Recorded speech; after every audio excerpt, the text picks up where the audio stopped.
Aunque el presidente de Colombia viajó a la isla y personalmente le explicó al régimen cubano por qué no podía extenderle una invitación a la Cumbre de las Américas, la tensión diplomática parece no ceder. En las últimas horas, tanto el presidente de Ecuador como el canciller de Cuba emitieron fuertes reacciones al movimiento diplomático del gobierno colombiano. Hoy, ni Cuba irá a la cumbre, ni Ecuador ha querido confirmar su asistencia a la reunión del próximo mes de abril en Cartagena de Indias. La más reciente tensión entre los países del ALBA, la OEA y los Estados Unidos fue propiciada por el presidente de Ecuador, Rafael Correa. No está invitada Cuba. Si no está invitada Cuba, que no asista nadie. ¿Cómo es posible que se excluya a un país americano? Si a Cuba no se le invita a la Cumbre de las Américas, y espero que esto no vaya a alterar las relaciones con el gobierno de Colombia, no tiene nada que ver con Colombia, ¿no? Bueno, nosotros consideremos no asistir a esa cumbre. Este llamado activó la diplomacia colombiana con el objetivo de mantener la presencia de los países asistentes habituales a la Cumbre de las Américas y tender un diálogo con Cuba. Si fuera solo por una invitación de Colombia, no podrían participar en todos los debates. Y yo no creo que Cuba quiera venir a una cumbre de estas a no participar en los debates. Nosotros no podríamos invitar sino simplemente como un invitado.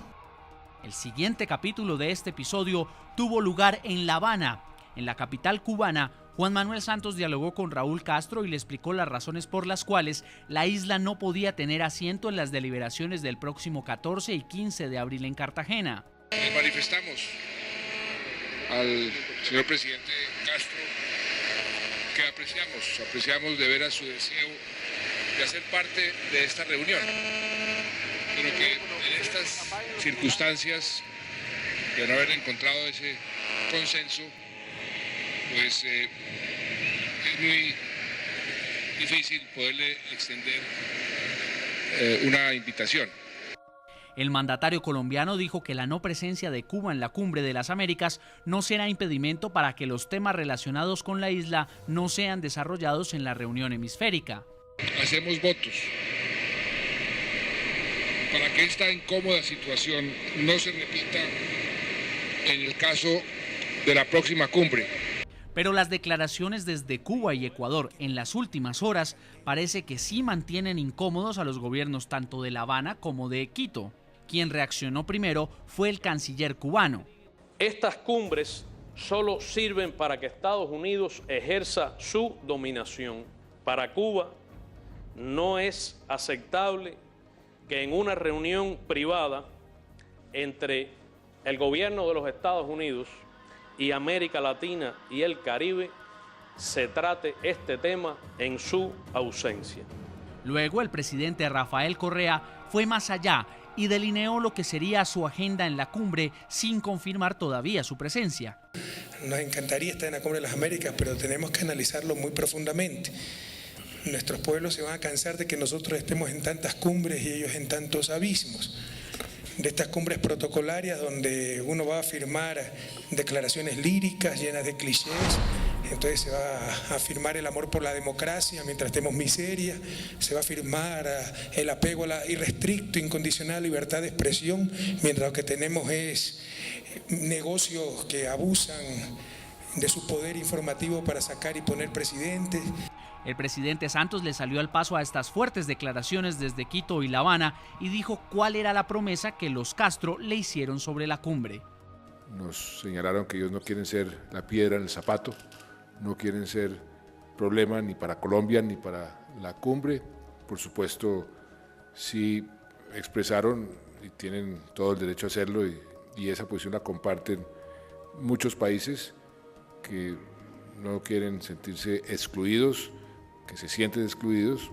Aunque los gobiernos de Quito y La Habana parecen seguir incómodos, en Washington hay complacencia por la actuación diplomática del gobierno colombiano. Tenemos muy buenas relaciones con Colombia, como estamos notando, en tan gran ámbito, que de hecho nosotros seguimos de cerca, obviamente, muchísimos temas, y esto no es algo, desde luego, que vemos como preocupante.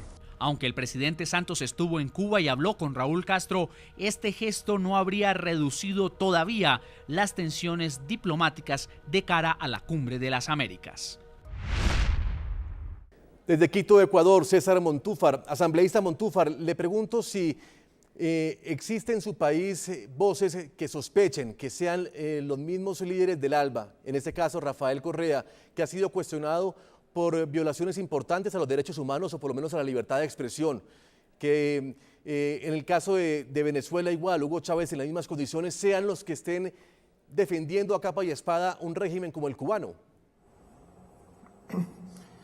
Bueno, me parece a mí que luego de escuchar las declaraciones del canciller cubano, de una u otra manera la posición asumida por el presidente Correa queda de alguna forma descolocada, porque le escuchamos al canciller cubano decir que a Cuba no le interesa participar de este tipo de reuniones porque según ellos son reuniones para legitimar el dominio estadounidense en la región.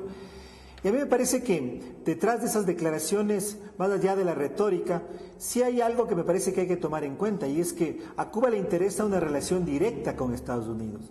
Y en la perspectiva de generar y de superar las brechas que históricamente han existido en esta relación bilateral, no será necesariamente un espacio interamericano en el que inicialmente el gobierno de la isla decida privilegiar. Coincido con que tarde o temprano, en la medida en que estas negociaciones y relación bilateral vaya dándose, va a ser factible y yo creo que posible y yo diría casi seguro que Cuba va a integrarse plenamente al sistema interamericano. Pero en principio a Cuba, más que participar de reuniones como la Cumbre de las Américas, le interesa intensificar una relación bilateral. Pero hay que tomar en cuenta además de que Estados Unidos se encuentra en un proceso electoral y eso creo que marca una coyuntura importante. Con relación a lo que ocurre con los países del ALBA, yo sí creo que la posición ecuatoriana y la posición del ALBA, pero especialmente la posición ecuatoriana, que a mi modo de ver queda descolocada en relación a lo que dice el canciller cubano, debe entenderse también en el contexto de la política interna del Ecuador. Me parece a mí que la política exterior del gobierno ecuatoriano en gran medida se explica en términos de las necesidades políticas internas. Y hay que tener en cuenta de que desde el día de hoy inicia en el país una gran movilización, que ha sido llevada y liderada por los grupos que anteriormente apoyaron al presidente Correa, grupos que tienen una vertiente más hacia la izquierda, grupos que tienen una raigambre y organización vinculada a luchas sociales desde la izquierda en el país. Entonces, el que hoy el presidente ecuatoriano plantee, el que pone como condición para la asistencia ecuatoriana a la Cumbre de las Américas, la asistencia de Cuba, o el que aparezca como quien lidera a nivel de los países del ALBA una posición en ese sentido, hay que leer también en la perspectiva de lo que el gobierno en este momento está buscando en la política interna. Así que creo yo, y eso me preocupa como ecuatoriano, a pesar de que yo soy un asambleísta de oposición, de que las declaraciones del presidente Correa queden descolocadas y que esta posición que él, entre comillas, está intentando liderar dentro de los países del ALBA igualmente, no tengan eco y sean, rebatidas de alguna manera por el propio canciller de Cuba, quien, como lo hemos escuchado, manifiesta que tampoco es de interés de su gobierno el participar de la reunión a la que el presidente ecuatoriano está condicionando su presencia si es que Cuba no asiste. Sí. Desde Bogotá, Colombia, ex canciller Guillermo Fernández de Soto, le quiero preguntar si esto que ha dicho la Comisión Interamericana de Derechos Humanos con respecto a países como Ecuador, Venezuela y Cuba debe hacer parte de la discusión que se haga en la Cumbre de las Américas. El tema de derechos humanos, el tema de libertades de prensa, que desde luego en Cuba las denuncias son sostenidas y en Ecuador y en Venezuela pues cada vez son más constantes. Déjeme responderle de esta manera. Lo primero es que el gran perdedor, en mi opinión, de no asistir a la Cumbre de las Américas es el presidente Correa. Es el que va a quedar aislado precisamente por las preocupaciones que hay en el sistema interamericano y que hay en general en la comunidad internacional, en los medios de información, por los temas que usted señala, particularmente por la libertad de expresión, por la defensa de la libertad de expresión. Este ya es un caso pues ampliamente debatido y por lo tanto al que no le conviene venir es al presidente Correa. Eso para mí pues no tiene ninguna discusión.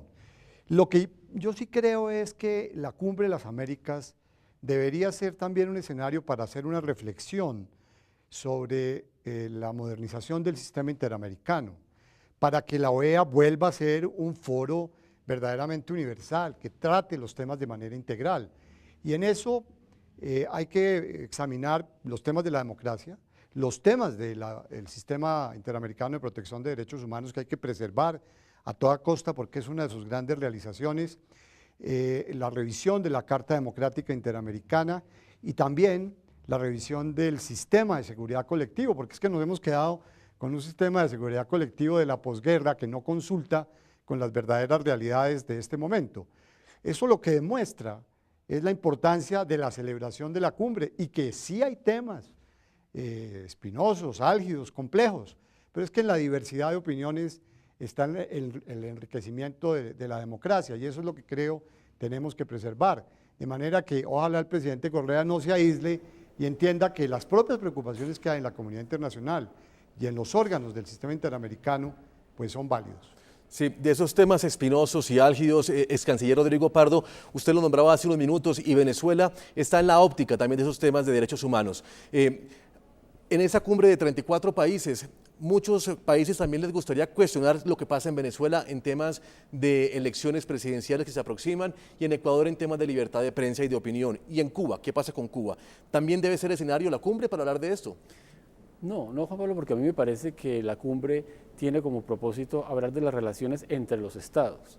La organización interna de cada uno de los estados difícilmente puede ser objeto de esos diálogos multilaterales y así lo demuestra la historia. Por supuesto es muy fácil ponerse de acuerdo, yo sería el primero, en la afirmación de que la democracia debe prevalecer y hay que presionar a los países que se apartan de la democracia y sin duda el presidente Chávez lo ha hecho en muchos aspectos, pero eso no debe condicionar la forma de entendimiento entre los estados porque esto último tiene que ver con la posibilidad de convivir, de cooperar, de trabajar problemas comunes, de avanzar en eso que César Montúfar hace unos segundos mencionaba como la agenda positiva. Hay que trabajar en eso, independientemente de lo que internamente esté haciendo cada uno de los países. Ponerse de acuerdo en cómo evaluar, cómo calificar el régimen interno de cada uno de los miembros realmente es algo muy complejo que solamente produce más tensiones y más problemas.